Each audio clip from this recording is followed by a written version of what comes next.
वृंदावन विहारी लाल की जय। आप सभी भक्तों को देव उठनी एकादशी व्रत की ढेर सारी शुभकामनाएं। लक्ष्मी नारायण श्री विष्णु भगवान की कृपा से आपको सुख और समृद्धि की प्राप्ति हो। तो आज आप सुनेंगे शास्त्रों पुराणों के अनुसार देव उठनी एकादशी व्रत की संपूर्ण जानकारी। आप सभी से अनुरोध है कि इस ज्ञानवर्धक वीडियो को अंत तक देखिएगा और देखने के पश्चात अधिक से अधिक लोगों को शेयर भी कीजिएगा। कार्तिक मास शुक्ल पक्ष में पड़ने वाली एकादशी को देव उत्थायनी एकादशी, देव उठनी एकादशी, देव प्रबोधनी एकादशी के नाम से जाना जाता है। यह साल की सबसे बड़ी एकादशी मानी जाती है। यह एकादशी का व्रत जो कि बड़ा ही पुण्य फलदायी माना गया है। पद्म पुराण में स्वयं ब्रह्मा जी नारद मुनि को बताते हुए कहते हैं कि हे पुत्र, जो वस्तु तीनों लोकों में न मिल सके वह हरि प्रबोधनी एकादशी व्रत पालन से प्राप्त हो जाती है। इस प्रबोधनी एकादशी का विधि पूर्वक व्रत पूजा कथा श्रवण करने पर मनुष्य को ऐश्वर्य, संपत्ति, राज वैभव की प्राप्ति होती है। उनके पितर नरक के दुखों से छुटकारा पाकर देवलोक को जाते हैं। वैवाहिक जीवन अत्यंत ही सुखमय होता है। इस दिन चातुर्मास का समापन होता है। सृष्टि के पालनहार श्री हरि विष्णु भगवान 4 माह के योग निद्रा से जागते हैं और सृष्टि के संचालन का कार्यभार संभालते हैं। यहीं से मांगलिक कार्यक्रम, विवाह, मुंडन, उपनयन संस्कार इत्यादि की शुरुआत हो जाती है। तो कार्तिक शुक्ल की देव उठनी एकादशी के दिन भगवान को भक्तगण गीत गाकर जगाते हैं और अपने पूरे परिवार के सुखी जीवन, उज्जवल भविष्य की कामना करते हैं। इस दिन इनका प्रबोधन किया जाता है, उन्हें जगाया जाता है और इस दिन जो भी भक्त सच्ची श्रद्धा के साथ व्रत को धारण करके भगवान का पूजन अर्चन करता है तो व्यक्ति के सभी प्रकार के पापों का नाश हो जाता है। इस व्रत को धारण करने से 1000 अश्वमेध यज्ञ के समान पुण्य फलों की प्राप्ति होती है। यदि आप एकादशी का व्रत नहीं करते हैं तो आपको कार्तिक मास के शुक्ल पक्ष की देव उठनी एकादशी का व्रत अवश्य ही करना चाहिए, क्योंकि कार्तिक माह दामोदर माह के नाम से जाना जाता है। कार्तिक महीना सबसे बड़ा महीना और साक्षात भगवान श्री हरि नारायण का स्वरूप माना जाता है। इस दिन सभी भक्तजनों, माताओं, बहनों को एकादशी का व्रत अनिवार्य रूप से करना चाहिए और इस एकादशी के दिन एकादशी व्रत कथा, तुलसी विवाह कथा को अवश्य ही सुनना चाहिए। देव उठनी एकादशी के दिन भगवान श्री हरि विष्णु योग निद्रा से जागते हैं और प्रभु का जब जागरण होता है उस समय भक्त यदि उनसे कुछ भी मांगे, कुछ भी इच्छा करेंगे तो अवश्य ही भक्तों की इच्छा को पूर्ण कर देंगे। इस एकादशी के दिन प्रभु को जागरण कराया जाता है। शाम के समय प्रदोष काल में भगवान श्री शालिग्राम जी के साथ तुलसी माता का विवाह संपन्न कराया जाता है। तो सभी भक्तजन अपने अपने निवास स्थान में माता तुलसी जी का और भगवान शालिग्राम जी का विधि विधान से विवाह संपन्न कराएंगे, क्योंकि प्रत्येक मनुष्य को अपने जीवन काल में कम से कम एक बार भगवान शालिग्राम और माता तुलसी जी का विवाह अवश्य कराना चाहिए। क्योंकि जो मनुष्य भगवान श्री शालिग्राम जी का, माता तुलसी जी का विवाह संपन्न कराता है या करता है उसके जीवन में कभी दुर्भाग्य नहीं होता। उनके जीवन में दाम्पत्य सुख की प्राप्ति होती है और पिछले 7 जन्मों में यदि कोई भी दोष होंगे ना, या दाम्पत्य जीवन में कोई कठिनाई उत्पन्न हो रही होती है तो वह सब परेशानियां समाप्त हो जाती हैं। तो उनके सारे दोष पाप से वह मुक्त हो जाते हैं। अगले 7 जन्मों तक कभी भी उनको दाम्पत्य या वैवाहिक दुख नहीं भोगना पड़ेगा। उनके जीवन का सारा दुर्भाग्य समाप्त हो जाएगा और उनके जीवन में सौभाग्य की प्राप्ति होगी। किसी वर या कन्या का विवाह नहीं हो रहा है तो उनको अपने निमित्त तुलसी जी का, शालिग्राम जी का विवाह अवश्य ही करवाना चाहिए, जिससे उनके जीवन में आ रही बाधाएं समाप्त हो जाएं। इस दिन पवित्र नदी गंगा आदि में स्नान करना पूजन का विशेष महत्व है। इस दिन हरिद्वार, काशी, प्रयाग, मथुरा आदि जगहों पर स्नान करने का विशेष महत्व बताया गया है। यह संभव ना हो तो आप घर के नहाने के पानी में थोड़ा सा गंगा जल मिला करके गंगा माता का स्मरण करते हुए इस दिन स्नान करें, तो इससे पुण्य फलों की प्राप्ति होती है। इस दिन जितने भी प्रकार के पुण्य कार्य होते हैं, अगर वह कार्य करते हैं तो इसका 1000 गुना महत्व बढ़ जाता है। इनके करने से जन्म जन्मांतर के पाप नष्ट हो जाते हैं। तथा पूर्व जन्म का संकट समाप्त हो जाता है। भूत प्रेत आदि बाधाएं नहीं रहती। इस दिन जितने भी प्रकार के पुष्प फल आदि जितने भी प्राप्त हों उनसे भगवान का पूजन करना चाहिए। इससे अनंत फलों की प्राप्ति होती है। कई स्थानों पर देव उठनी एकादशी के दिन ही तुलसी शालिग्राम जी का विवाह कराया जाता है और कई स्थानों पर द्वादशी यानी कि दूसरे दिन तुलसी शालिग्राम जी का विवाह कराया जाता है। आपके यहाँ किस दिन तुलसी विवाह किया जाता है? कमेंट करके जरूर बताइएगा। साथ ही वीडियो को लाइक करके अपनी प्रतिक्रिया जरूर व्यक्त करें। आपके इतने प्रेम श्रद्धा भाव के लिए आपका बहुत बहुत आभार। तो प्रिय दर्शकों, एकादशी तिथि प्रारंभ समय जो है वह 11 नवंबर 2024 दिन सोमवार शाम 6:46 पर होगी और एकादशी तिथि की जो समाप्ति है वह 12 नवंबर 2024 के दिन मंगलवार शाम के 4:04 पे एकादशी तिथि समाप्त हो रही है। तो सूर्योदय व्यापनी के अनुसार उदया तिथि के अनुसार शुद्ध रूप से 12 नवंबर 2024 के दिन मंगलवार को हरि प्रबोधनी एकादशी देव उठनी एकादशी का व्रत धारण किया जाएगा और शाम के समय में भगवान का प्रबोधन किया जाता है। द्वादशी तिथि की जो समाप्ति है वह 13 नवंबर 2024 दिन बुधवार दोपहर के 1:02 पे द्वादशी तिथि की समाप्ति है। व्रत का पारण 13 नवंबर को किया जाएगा। 13 नवंबर बुधवार के दिन पारण का समय होगा सुबह के 6:42 से सुबह के 8:51 तक का। इतने समय में आपको पारण कर लेना है। इस दिन देव उठनी व्रत का पारण आप तुलसी दल से करिए।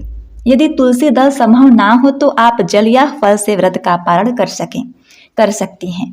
इस बार मंगलवार के दिन एकादशी का व्रत है तो तुलसी पत्र आप सोमवार के दिन ही पूजन के लिए तोड़कर रख लीजिए। द्वादशी तिथि के दिन भी तुलसी पत्र नहीं तोड़नी चाहिए। और इस बार एकादशी के दिन रवि योग भी बन रहा है जो कि सुबह 6:04 से शुरू होगा और 7:52 तक रहेगा। इसके बाद फिर सर्वार्ध सिद्ध योग भी एकादशी तिथि के दिन शुरू हो रहा है जो कि 12 नवंबर को सुबह के 7:05 से अगले दिन सुबह के 5:04 तक सर्वार्ध सिद्ध योग रहेगा। और हाँ, जो लोग व्रत हैं और जो लोग व्रत नहीं हैं उन सभी लोगों को तुलसी विवाह जरूर करनी चाहिए।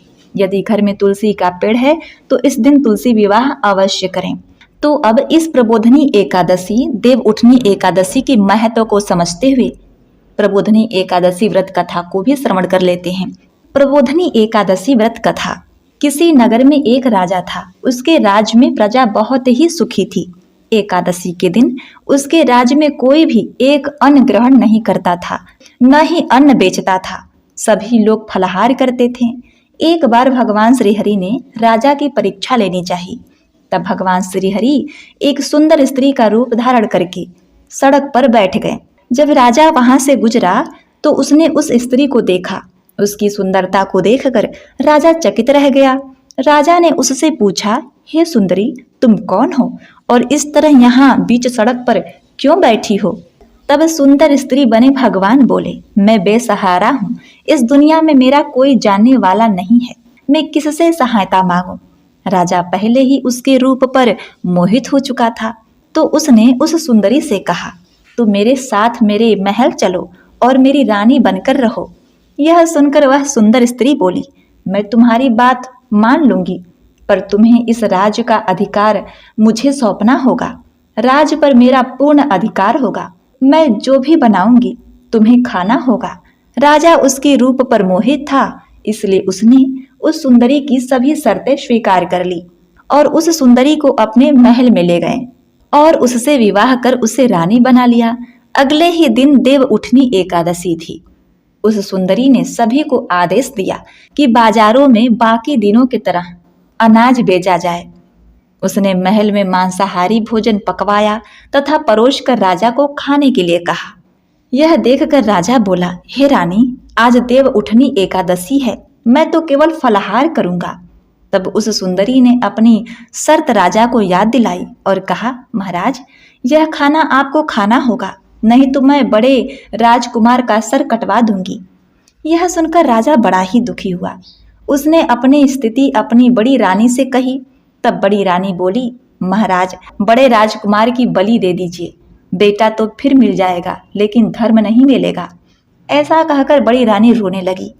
तभी बड़ा राजकुमार वहां आ गया। माँ की आंखों में आंसू देखकर राजकुमार ने अपनी माँ से रोने का कारण पूछा। तब बड़ी रानी ने राजकुमार को सारी बात बता दी। इस पर राजकुमार बोला, मैं सर कटवाने के लिए तैयार हूँ, पिताजी के धर्म की रक्षा जरूर होगी। राजा दुखी मन से राजकुमार का सर देने के लिए तैयार हो गया। तब उस सुंदर स्त्री के रूप में भगवान विष्णु ने प्रकट होकर अपनी असली बात बताई और कहा, राजन, तुम इस कठिन परीक्षा में उत्तीर्ण हो गए हो। भगवान ने प्रसन्न मन से राजा को वर मांगने के लिए कहा। तब राजा बोला, हे प्रभु, हमारे पास आपका दिया हुआ सब कुछ है, आप हम पर अपना आशीर्वाद बनाए रखें और हमारा उद्धार करें। उसी समय वहां एक विमान उतरा। राजा ने बड़े राजकुमार को राज्य सौंप दिया और विमान में बैठकर परलोक को चले गए। इस तरह राजा को बैकुंठ लोक की प्राप्ति हुई।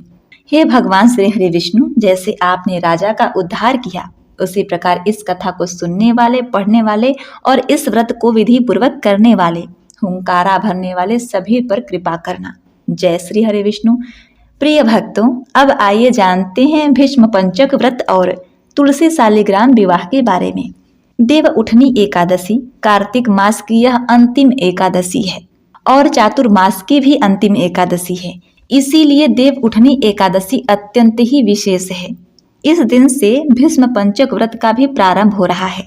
पद्म पुराण में बताया गया है कि भीष्म पंचक व्रत एक ऐसा व्रत है जिसके पुण्य फल को गिन पाना असंभव है।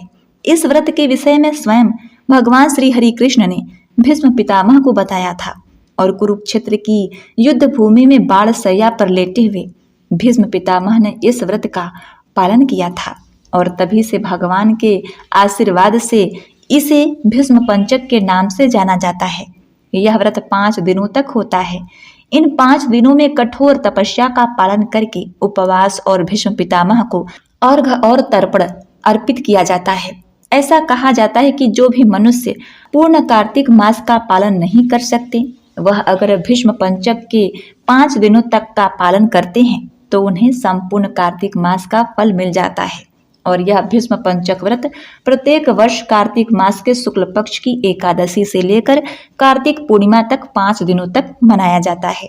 अब जो लोग भीष्म पंचक व्रत का पालन करने जा रहे हैं, उन्हें एकादशी का व्रत करके अगले दिन पारण भी करना होगा, तभी उनका एकादशी व्रत पूर्ण माना जाता है।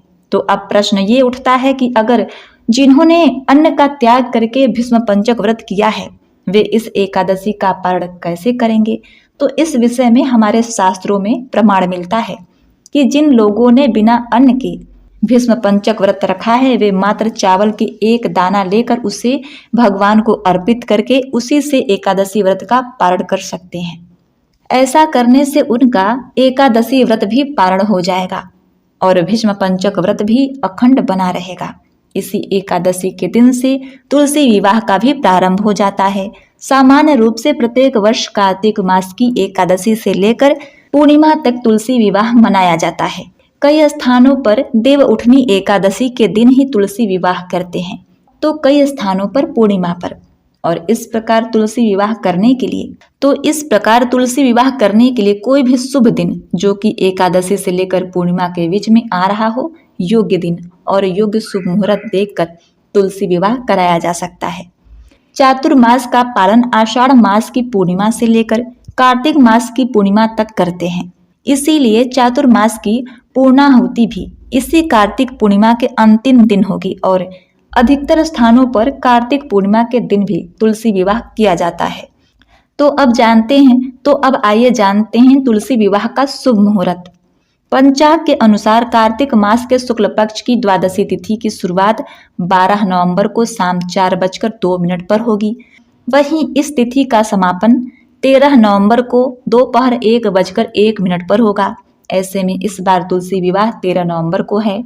तो तुलसी विवाह की सामग्री होगी तुलसी जी का एक सुंदर सा तुलसी का गमला जिसे आप पूजन करते हैं, तुलसी माता का पौधा, भगवान विष्णु की मूर्ति या तस्वीर, शालिग्राम जी, लाल रंग का वस्त्र, कलश, पूजा की चौकी, सुहाग की सामग्री जैसे बिछुआ, सिंदूर, बिंदी, चुनरी, मेहंदी इत्यादि। अब फल में होगा मूली, शकरकंद, सिंघाड़ा, आंवला, बेर, मूल, सीताफल, अमरुद आदि। नारियल, कपूर, धूप, चंदन, केले के पत्ते, हल्दी की गांठ। तुलसी विवाह के दिन ब्रह्म मुहूर्त में उठें और स्नान करके वस्त्र धारण करें। देवी देवताओं की पूजा अर्चना करें। तुलसी माता को चुनरी पहनाएं। उसके बाद 16 श्रृंगार का सामान अर्पित करें। कमरबंद, गले का हार, पायल भी पहनाएं। भगवान शालिग्राम जी को पीले रंग के वस्त्र पहनाएं। फूलों की माला अर्पित करें। इसके बाद दीप जलाकर आरती करें। मंत्रों और तुलसी चालीसा का पाठ करें। पंचामृत, केले और मिठाई का भोग लगाएं। जीवन में सुख शांति की प्राप्ति के लिए कामना करें।